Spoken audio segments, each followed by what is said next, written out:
Hello everybody, welcome to Smartphone Video Editing course. My name is Olakuta Johnson Daniel, Unlimited JB. So in this course, we'll be making use of the application called Capcut. You can download it from your Play Store for Android users or from the App Store for iOS users.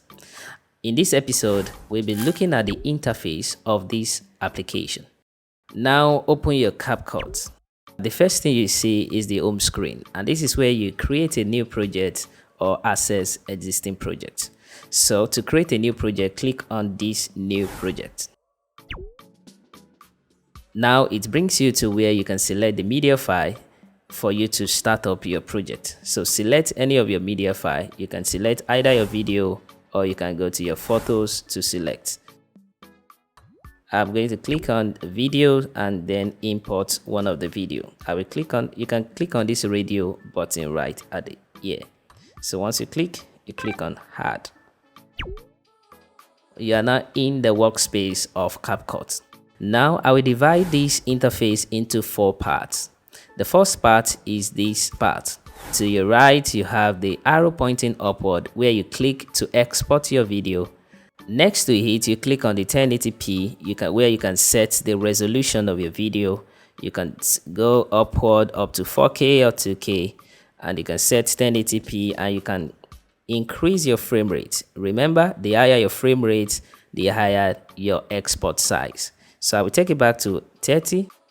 And the next thing here is just the epicenter where you click to have any question, you want to have a complaint or anything, you have it right there. And then right to this last part is this X symbol. Once you click on it, you close your project right there. And you can see all of this information, the name of your project, the last time you updated it, the size, and then the duration of your video. You can just click on these 3 dots right here. You click and then you can rename your project. So I will rename it and call it interface.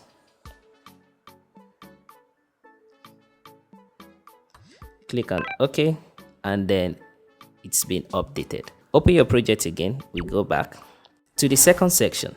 The first button right here is the full screen button. Once you click on it, you have your video in full screen. You click again, it will minimize. Next to it is the undo and redo button, the one facing left and right. So you have undo and redo, and if you make any mistake in your video, you can click on the undo or you click on the redo. And next to it at the middle is the play button, where you click on and then you play back your video. So I will click on it again to pause the video. Then I can scroll back by just moving my hand over the video. Okay, the next one right here is the timestamp or the time code. So you see the video playing down, you see that the time is changing, so it tells you the position you are in the video.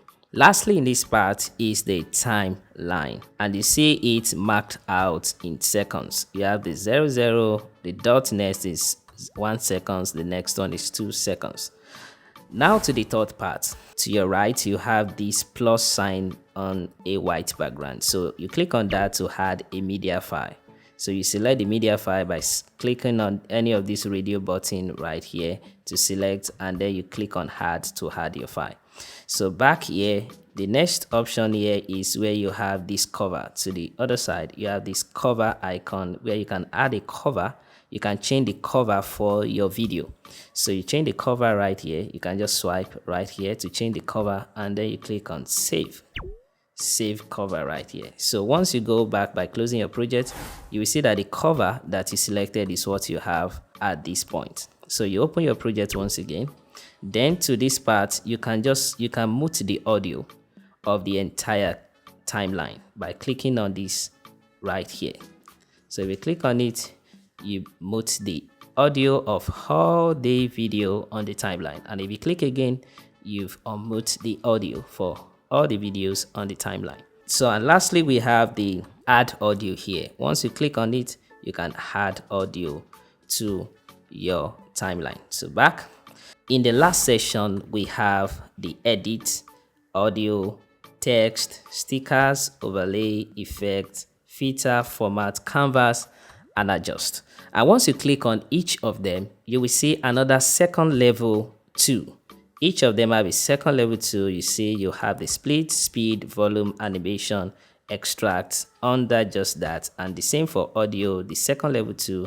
We have for text to control or make changes to any of the 2 that you have selected. So these are other special options that comes with each of these major tools that are here. So you could see that you have your format also here, you have your canvas here, you have your adjust here for color, and then you can go back here.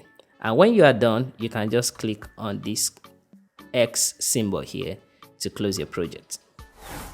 Now we have come to the end of this episode, and then in the subsequent episode we'll be seeing how we can explore each of these tools. See you in the next episode. Bye.